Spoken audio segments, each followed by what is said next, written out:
On the 17th of July, 1978, there appeared along the timberline of Mount Hood, Oregon, 3 creatures never before filmed. They are the monsters of the Northwest. The Indians call them Sasquatch, the white man, Bigfoot. These primal-looking figures are human beings, dressed in costumes for a motion picture.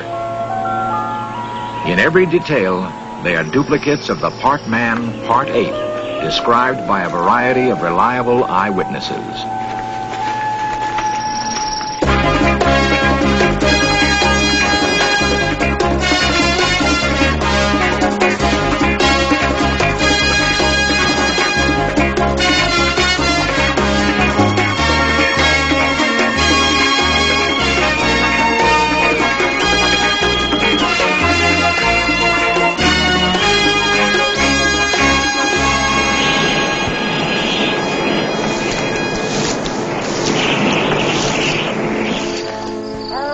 Arch Buckley has no doubt about the existence of the monster known as Bigfoot.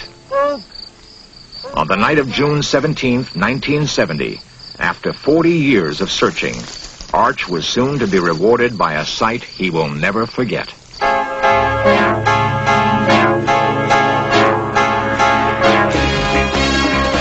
This series presents information based in part on theory and conjecture. The producer's purpose is to suggest some possible explanation, but not necessarily the only ones, to the mysteries we will examine.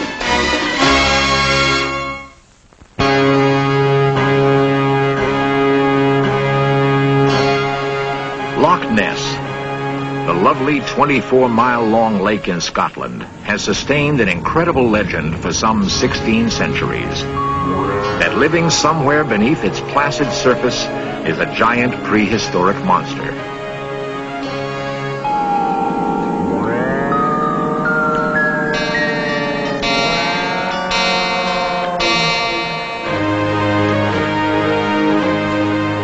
In the past, In Search Of made its own investigation of the fascinating mystery and presented the most authenticated picture of the creature taken up to that time.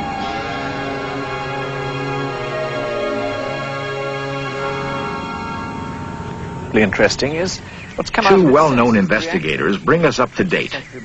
Peter Byrne, whose specialty is Bigfoot and the abominable snowman, interviewed Tim Dimsdale, considered a leading expert on the Loch Ness monster. And incidentally, what is new? What's been discovered in this last 6 months or so? Well, there's been some very exciting new developments. Last summer, surface photography, there was some 2 color stills in 35, shot at about 100 yards, of a head and neck out of the water. And this is very exciting stuff. It is, yes. What do you really think these creatures at Loch Ness are? I think the most exciting, dramatic, and probably the most likely theory, in my humble view, is that it is a survival, an evolved species of plesiosaur. These were the marine saurians that used to live at sea in the Cretaceous period 70 million years ago, which means they've had a long time to adapt and get bigger. They've got bigger. If this is a plesiosaur, it's got much bigger. And of course, if that's the case, it's enormously exciting. It's very exciting anyway. How could they have existed all this time and survived in a place like Loch Ness? Well, we have the classic case. How could they have survived? The classic case of the coelacanth, archaic species of fish, which was supposed to have conked out at the same time, incidentally, in the Cretaceous. And they found them off Madagascar. It didn't. Crocodiles are saurians. They haven't changed at all. It's not impossible that this thing has continued to survive in the sea, and that Loch Ness used to be connected to the sea quite recently. Land rose, it got cut off. So it's not impossible. It's unlikely, but it's not impossible. The fact of the matter is that these animals are real. Whatever they are, they exist. Like your Bigfoot. Thousands of miles away, along the foggy northern California coast, a unique group of men carry on the search for Bigfoot. They are not hunters in the usual sense. They wield no guns. They spend months each year tracing every available clue, hoping to make contact with the creature they know exists and is endangered by man.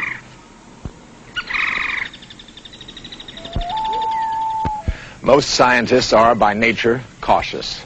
Quite properly, they don't announce discoveries until they have substantial proof to support their claims.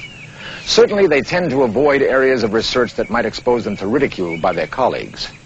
One such area is, of course, the controversial figure of long-standing legend, the elusive Bigfoot. Therefore, the field of investigation has been taken over by a number of amateurs who have no professional status to jeopardize.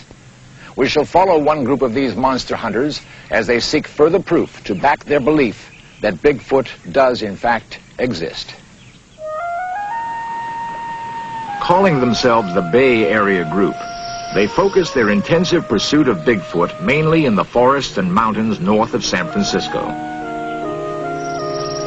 Led by Arch Buckley, they've narrowed their searching to particular areas where prior evidences of the creature have been uncovered. The personnel of each trip may vary, but the information gathered is available to all members. Al Berry is a journalist from Sacramento, specializing in tape recording the sounds of Bigfoot. Warren Thompson of the San Mateo school system seeks proof by photography. Spotting lairs where Bigfoot may have slept is of major interest to Steve Sanders, zoologist and veterinarian. Arch is a footprint expert, but for him, the method of communication is all important. I saw a Bigfoot. I've had one sighting, but I've had numerous incidents where I've been able to develop somewhat of a rapport with them. Well, there's a great deal more love in this world than it's ever expressed. And animals are no different than people. And if you think positively and act positively, and through the media of soft voice, it's amazing how you can develop a rapport with wild animals. And I'm not talking about park animals. I'm talking about wild animals. And Bigfoot is no different. The group believes they are dealing with a nocturnal, nomadic creature who keeps constantly on the move. One of the reasons it's been so hard to capture it on film. I don't think so. Their beds and seats are more often than not, there are false clues and disappointments. When not camping out, the group headquarters in remote lodges. As expected, Bigfoot dominates their conversations. We feel, in the Bay Area group, that we're dealing with a species that's already an endangered species. And under no circumstances do we recommend going out and shooting one. One may rightly ask what inspires the group's belief and commitment. What first convinced me that these creatures exist was an incident that I had in 1969, camping about 20 miles north of the confluence of the Klamath and Trinity Rivers in Northern California, when one of these creatures, about 4 in the morning, walked by the side of the tent into the campground, and we were awakened in a commotion from the inside of the tent, startled the creature, and it ran off into the brush.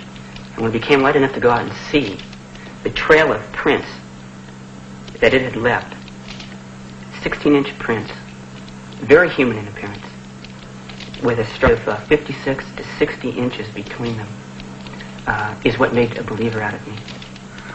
Footprints, bits of hair that defy classification, all intriguing evidence that an unusual creature inhabits the woods have been found at one time or another. Also, a unique sound has been heard.